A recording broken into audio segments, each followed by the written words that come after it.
Hey guys, it's McGann, and real quick, if you love Geek Fuel, then go to geekfuel.com/fangirl to get $3 off your subscription and help support this site. The 2009 movie 9. It's like Little Big Planet, only horrifying! You guys have requested this movie like crazy. Even my own mother has been badgering me to do something on 9. She is obsessed with these dark animated movies. So, I stole my mama's copy of the DVD, and I hope to bring you several different theories in the upcoming months. But please do not tell me other people's theories. I'm sure there are hundreds of 9 theories out there, but just like in my Steven Universe videos, I want to take a crack at this on my own. I don't want to be influenced by what anybody else has already said, and hopefully nothing I say is going to match too closely with theories that already exist. But if it does, sorry guys, but we're all watching and analyzing the exact same movie here. Overlap is bound to happen in some places.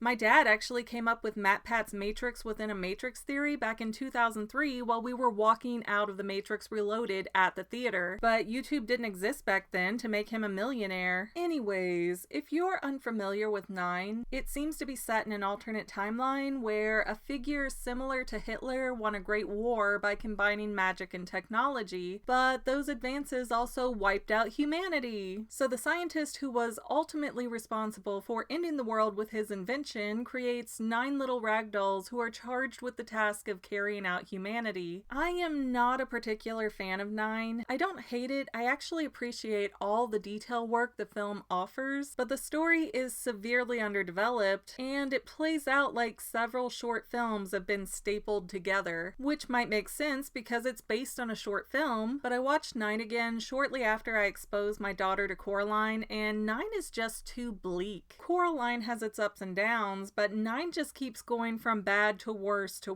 with such a morose ending. Who was the target audience for this movie? Enough film studies rambling, McGann. This isn't one of your term papers. Alright, today I'm starting my 9 series with an idea that my mom has been pushing at me since this movie came out. Fingers crossed you haven't heard it before. One of the most interesting things about 9 is that all 9 of the ragdolls came from the scientist, and you would think that all the dolls would basically be the same that way, but they all have vastly different personalities. As the scientist said himself, you are all that's left of humanity. You are all the pieces of my soul. So the number 9 is exceptionally intriguing because it's so specific. And since the scientist clearly died after making the 9 doll, 9 is also a very finite amount of times that you can split your soul apart in this universe. Have you ever heard of something called Enneagram of Personality? And this is my one and only apology if I'm pronouncing this incorrectly. It's a theoretical model that says there are 9 personality types in the human psyche, and that they're all interconnected. If you've ever heard somebody refer to someone who's very controlling as a type 1 personality, Enneagram is what they're talking about. And the freaky thing is that they match very closely to each character in the film. Let me show you. Here are the personality descriptions that I wrote down for each doll. Number 1, controlling, fearful, leads the group, attached to material possessions, deceptive. Number 2, inventor, good-natured, hopeful, sacrifices himself. Number 3, researcher, nonverbal, record keeper, likes music. Number 4, since they're twin dolls, same description. Number 5, inferiority complex, invents, repairs, timid, a follower. Number 6, artist, seen as crazy, behaves and thinks differently than the others. Number 7, daring hero, fearless, caring, but also can be a lone wolf. Number 8, big, bully, magnet addiction, number 1's right-hand man. Number 9, caring, inquisitive, impulsive, curious, reacts quickly without thinking it through. So to compare these dolls to the Enneagram system, I'm going to use this website right here, but there are many more sites and books on Enneagram if you want to look more into those. So on EnneagramInstitute.com, I'm just going to go over their page that kind of gives the brief description for all 9 types. For number 1, they have the reformer, and it is for the rational, idealistic type, principle, purpose, self-controlled, and perfectionist.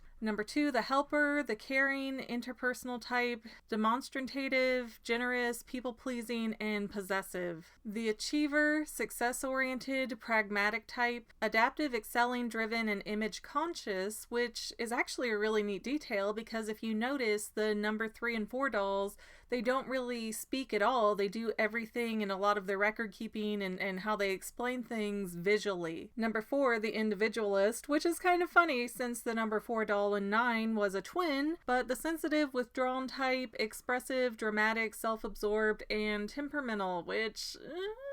Number 5, the investigator, the intensive cerebral type, perceptive, innovative, secretive, and isolated. Number 5 was definitely very isolated from a lot of the others in the group.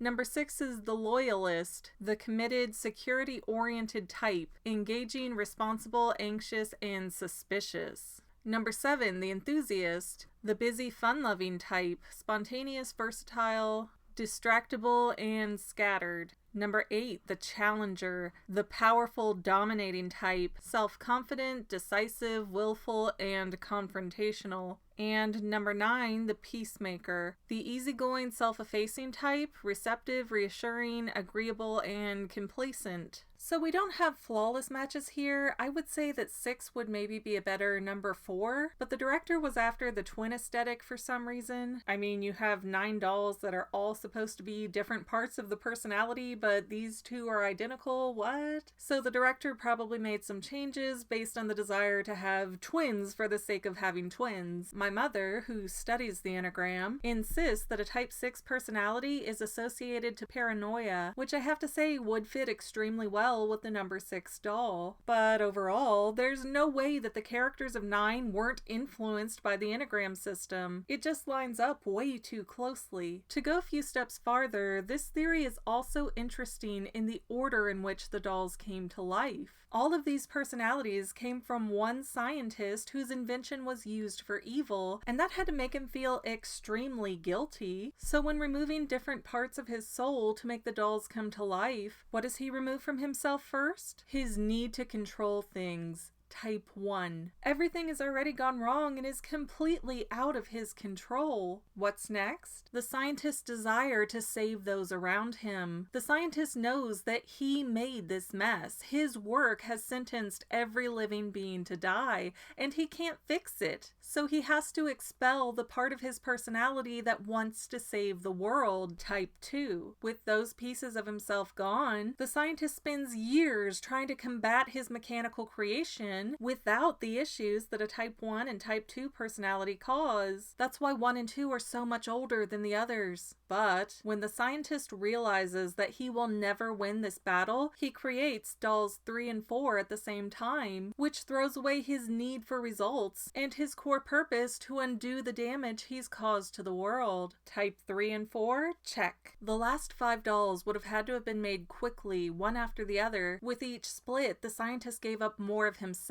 His inventiveness with type 5, preparedness with type 6, his ability to look towards the future with optimism in type 7, his attempt to challenge the robots and to protect humanity and himself with type 8, and finally, the scientist gives up his hope for a peaceful resolution with type 9, the peacemaker. So the dolls were not only made in Enneagram order, they were also parts that the scientist had to take out of himself in order to continue living in the world that he made. Yeah, I might be overthinking it, but that's literally my job.